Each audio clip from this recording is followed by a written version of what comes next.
Let's make quick comment. नमस्कार, मैं हूँ Rakhi Jain. Let's make quick comment में आपका स्वागत है। क्विक कमेंट में आज बात करेंगे ओम माथुर जी के आर्टिकल बंद मुट्ठी लाख की, खुल गई तो खाक की, इस पर। ओम माथुर लिखते हैं, क्या अंता विधानसभा उपचुनाव में भारतीय जनता पार्टी के प्रत्याशी सुमन मोरपाल की करारी हार से पूर्व मुख्यमंत्री वसुंधरा राजे की मुट्ठी भी खुल गई है? हाड़ौती क्षेत्र में वसुंधरा भाजपा की एक छत्र नेता हैं और राजस्थान में भी पार्टी में उनका बड़ा प्रभाव है। भले ही वो तीसरी बार मुख्यमंत्री ना बन पाई हों, लेकिन अभी भी उनके पास कई विधायकों और नेताओं का समर्थन है। लेकिन अंता चुनाव में अपनी पसंद के प्रत्याशी के हारने से उनकी राजनीतिक ताकत की मुट्ठी को खोल दिया है। जब राज्य में भाजपा की सरकार हो, जब संगठन का मुखिया भी उनका करीबी हो, जब उपचुनाव की पूरी बागडोर उनके पुत्र दुष्यंत सिंह के पास हो और उसे वसुंधरा खुद निर्देशित कर रही हो, जब झालावाड़ और बारां वसुंधरा का गढ़ हो, तब मोरपाल की हार भाजपा से ज्यादा वसुंधरा के लिए झटका है। ओवर कॉन्फिडेंस और अहंकार उन्हें भारी पड़ गया।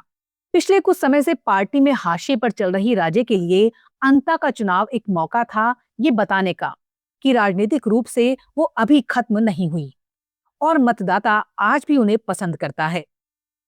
साथ ही अगर अंता चुनाव को जिता देती तो भविष्य में राजस्थान मंत्रिमंडल और संगठन के विस्तार में उनकी जरूर सुनी जाती। लेकिन ये हार उनकी राजनीतिक ताकत, समर्थन और सौदेबाजी पर करारा प्रहार है। हालांकि मुख्यमंत्री के नाते भजनलाल शर्मा भी हार के जिम्मेदार माने जाने चाहिए, क्योंकि कोई भी उपचुनाव सरकार के कामकाज और उसकी परफॉर्मेंस पर भी मोहर देता है। पिछले साल जब 7 सीटों पर उपचुनाव हुए थे और भाजपा ने उसमें से 5 जीते थे, तब उसका श्रेय भजनलाल सरकार के कामकाज को दिया गया था। लेकिन अंता की हार का ठीकरा उन पर नहीं, वसुंधरा राजे पर ही फूटेगा। इसका कारण भी है, पर्ची मुख्यमंत्री के रूप में विख्यात शर्मा का इस चुनाव में ज्यादा हस्तक्षेप नहीं था। वो पार्टी की दिखावटी एकता के लिए महज रोड शो करने वहां गए। उम्मीदवार चयन से लेकर प्रचार अभियान तक सब कुछ वसुंधरा के हाथ में था। सारी रणनीति उनकी थी, इसलिए जिम्मेदार भी शर्मा से ज्यादा वही ठहराई जाएंगी। फिर भाजपा के प्रदेश अध्यक्ष मदन राठौड़ ने भी ये कहकर कि अंता में हार की जिम्मेदारी पार्टी का मुखिया होने के नाते उनकी है, शर्मा का बोझ उतार दिया। इसमें कोई शक नहीं है कि भाजपा का एक धड़ा नहीं चाहता था कि अंता में मोरपाल की जीत हो। वसुंधरा विरोधी ये गुट कौन सा है, ये राजनीति की समझ रखने वाले हर व्यक्ति को पता है।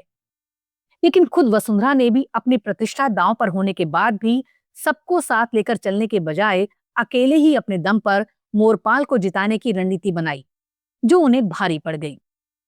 भाजपा को भी शायद ये उम्मीद नहीं थी कि वसुंधरा का हड़ौती में आभा मंडल और उनकी बंद मुट्ठी भाजपा को आसानी से जीत दिला देगी। तमाम मीडिया रिपोर्ट और विश्लेषण भी थोड़ी सी टक्कर के बाद मोरपाल को विजयी बता रहे थे। टक्कर तो मोरपाल ने ली, लेकिन विधायक बने प्रमोद जैन भाया से नहीं, बल्कि निर्दलीय नरेश मीणा से। तीसरे नंबर पर आने से बचने के लिए वो मीणा से मतगणना के अंतिम दौरों में 159 वोट ज्यादा हासिल कर नंबर 2 पर आ गए। भाजपा के बड़े नेताओं ने अंता से प्रचार में दूरी रखी। स्थानीय नेताओं को भी प्रचार से दूर रखा गया। क्षेत्र में धाकड़ वोट ज्यादा होने के बावजूद मंत्री हीरालाल नागर और मीणा वोट होने के बावजूद किरोड़ी लाल मीणा को नहीं बुलाया गया। मदन दिलावर की भी उपेक्षा की गई। नागौर और दिलावर 12 जिले के ही हैं। अंता की हार वसुंधरा के लिए बड़ा झटका इसलिए भी है कि अब उनके वो समर्थक विधायक उनसे छिटक सकते हैं जो अब तक उनके भरोसे मंत्रिमंडल या संगठन में आने को लेकर निश्चित थे। लेकिन इस हार से वसुंधरा की बार्गेनिंग पावर कम होगी।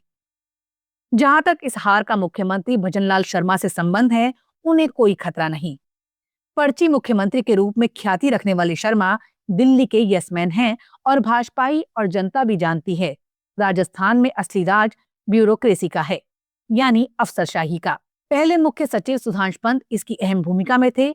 जब उन्हें दिल्ली बुला लिया गया है, तो वहीं से सीएस बनाकर वी श्रीनिवास को भेजा जा रहा है, यानी सीएम की भूमिका में बदलाव नहीं आएगा।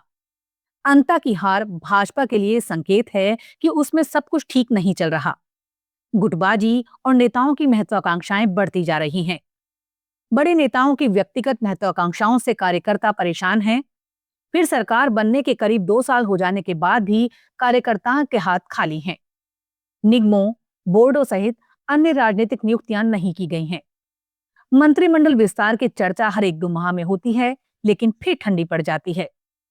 1.5-2 साल बाद भी प्रदेश अध्यक्ष मदन राठौर अपनी टीम का गठन नहीं कर सके।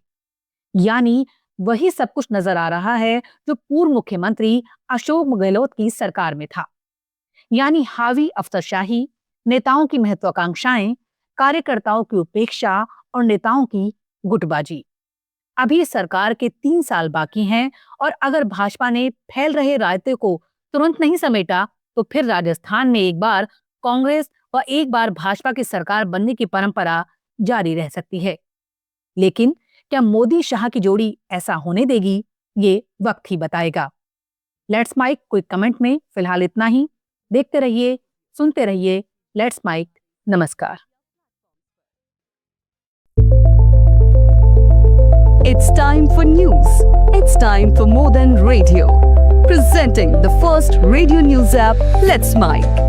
Let's Mike, a news-based app on your phone where you get to watch and listen news, talk shows, interviews, radio show podcasts. On Let's Mike, you get all relevant information of TV, print, radio, podcast, and digital. Let's Mike talks about every segment of life.